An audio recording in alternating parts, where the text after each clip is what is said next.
What's up, guys? Pretty magical day of postseason baseball. Now it's 12:04, but I was watching the NFL finish, and of course I put the Rams at 20 and lost in some other things. So thanks, Rams. But it's okay. It does help on the Survivor Bowl end of things. But for baseball, it was magical. 3-pack of winner go home games, first time in MLB history. That has been the case, and the overarching theme, pitching and defense wins the day. Obviously, clutch hitting probably gets more of the headlines, and there was that today from unlikely heroes, especially with Dylan Dingler. Had been over 9 in the series, hit the go-ahead blast for the Tigers, advancing against the Guardians 6-3, and that just shows once you get in the postseason, it's kind of a clean slate. The Guardians had a magical run, 20-8, to catch the Tigers, win the division, but with the Guardians' style of play, guards ball as it was known and has been known, well, you'd still do kind of have to be able to hit the ball out of the infield. They were able to do that in game 2, but in game 1, that big runner at third, 2-1, with nobody out, and Will Vest put on his big boy pants and was able to get out of that one, but because that was destined to be tied. But it felt like baseball gods. I don't feel like you're going to beat Terrace Skubal 3 straight times, and that would have been the case if the Guardians were able to pull that off. That felt unlikely just because Terrace Skubal is amazing. And to be able to pull off a squeeze to get the go-ahead run, that was awesome to see for Detroit in game 1. In game 2, the Guardians were able to play the long ball a little bit more with the go-ahead blast by Rocchio and the 3-run blast by Bo Naylor to open it up, but Cade Smith made it a little interesting because I guess non-safe situations, even in the postseason for closers, can get a little wonky, but being able to get out of that. And then today, it just CJ Kayfus couldn't field a ground ball that seemingly should have been an out, kind of turned into a double for the first run for Detroit. Then they were able to, the Guardians were able to tie it again with a single by J-Rom. But then Dylan Dingler and Javi Baez, the magical tag, were able to nail J-Rom for the first time since July, caught stealing wise. So it's, and then Dylan Dingler with the go-ahead blast to make it 2-1. Then the floodgates opened in the 4-run 7th. Winslow Perez with a big hit. Javi Baez starting it off with a leadoff double, and the good contagious hitting started to happen. The Guardians did try to make a mini comeback, 2nd and 3rd, 2 outs, and Jose Ramirez hits a ground ball, the moving ground ball, and Spencer Torkelson tried to hit a moving target at Will Vest. Will Vest boxed it, but didn't give up on the play and nailed Ramirez trying to go to second, and that was a bold play. Down 3, you need base runners, but that felt like it was in Detroit's favor the entire time, even despite the 2 runs.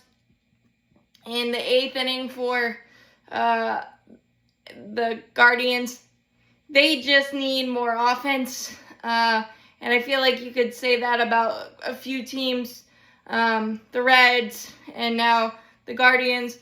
But if you have a couple other pieces that you feel comfortable with protecting Ramirez and Quan was held pretty quiet by the Tigers, and that was really huge, obviously. But offense is if they open up their purse strings a little bit because they're amazing at pitching, I think they're going to be a very, very scary team constantly. And Stephen Vogt can manage his face-off with 2 10-game losing streaks this season. That's unheard of. So good season by the Guardians. Tigers, resiliency, overload, being 8-17 in September, coughing everything up, barely making the playoffs, but still making the playoffs. And now you really get to write your own script going to Seattle. So we'll see how that one plays out, because Terrence Skubal is going to pitch as much as he possibly can. And if they get game 1, things can get very interesting there. But Seattle is got a pitching factory themselves, so we'll see how that one plays out. But congratulations to the Tigers. Then you head over to the NL side. You got the Cubs advancing against the San Diego Padres, and all I can say is that the San Diego Padres are going to see Dansby Swanson and Nico Horner in their nightmares. Web gem plays, run-saving plays. Dansby Swanson made at least 5 run-saving plays. 2 in game 1 rather. That were insane, especially runner at third, no outs. I believe on Gavin Sheets, and then a pop fly, kind of a fair catch type of thing against Ryan O'Hearn in the same inning. And then I feel like there's 27 infielders when you're playing against the Cubs because they're that good. And then today, Luis Arraez got robbed by Dansby Swanson about 3 times. And then in the 9th, can't remember who it was against, but it was first and second, 1 out. And then a slow tapper, and Nico Horner made that play. Now, granted, it should have been bases loaded, no outs, as Xander Bogaerts got jobbed on a call, and ABS can't get here fast enough because of that. But when you have Fernando Tatis and Manny Machado not really doing too much, I mean, Machado did have the big blow in game 2, when they won 3-0. But Fernando Tatis was very antsy, and it was very weird for him. He just looked completely lost. And Brad Keller got saved by Andrew Kittredge. He just completely lost it. And actually, in the 8th inning, there was a leadoff single, and then Tatis just swung. He could have had at least a 3-0 count, it felt like. So, I mean, yeah, they got jobbed on the Xander Bogaerts call, and you can't have a call like that in the postseason in the biggest moment. But the Padres didn't have really good at-bats. I think the loss of Ramon Laureano was more massive than I even realized. And then the super bullpen, yeah, they lost Jason Adam, and it was good, but not getting really anything out of Yu Darvish. He had a terrible 2nd inning, gave up a single to PCA. Estrada did a nice job just limiting it to a bases loaded walk to Dansby Swanson, but the Cubs felt really in control of that game. It felt like they were trying to give it away, but they didn't. As Fermin flew out with 2nd and 3rd, 2 outs. He had the best at-bats of any Padre batter that game. I mean, I know Merrill got a basket homer, but it just felt like your biggest stars didn't really show up offensively, and the Cubs defense took every good at-bat away with a web gem play, so sometimes you just got to tip your cap that way. I just didn't think the Padres created enough pressure, and their bullpen was fine, but at some point it's going to burst, and it did with the Robert Suarez solo blast he gave up to Michael Busch, and that ended up being a huge insurance run, as every run is.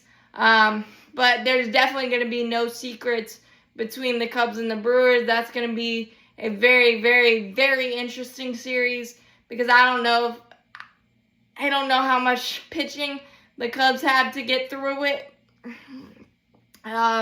So we'll see how that plays out. But congratulations, Wrigley was electric. And PCA getting some big hits. Seiya Suzuki, the big homer. Carson Kelly, the big homer in Game 1. I mean, the bullpen getting 13 straight outs in Game 1. All of that kind of stuff is what postseason baseball is made of. So congrats there. And then the last one, the Red Sox and Yankees. Crochet was masterful in Game 1.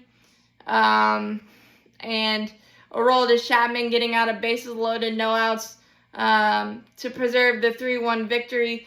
Cora, masterclass managing in that one. But the next two were kind of abominations.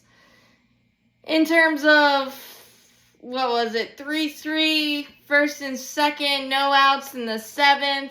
Cedar Rafaela had some really good at-bats. He had the big walk in Game 1 against Luke Weaver.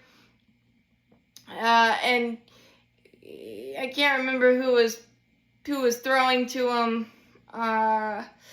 It was Fernando Cruz. Fernando Cruz threw to him. He tried to bunt, and he's a bunter for base hits, but bunting for the sacrifice.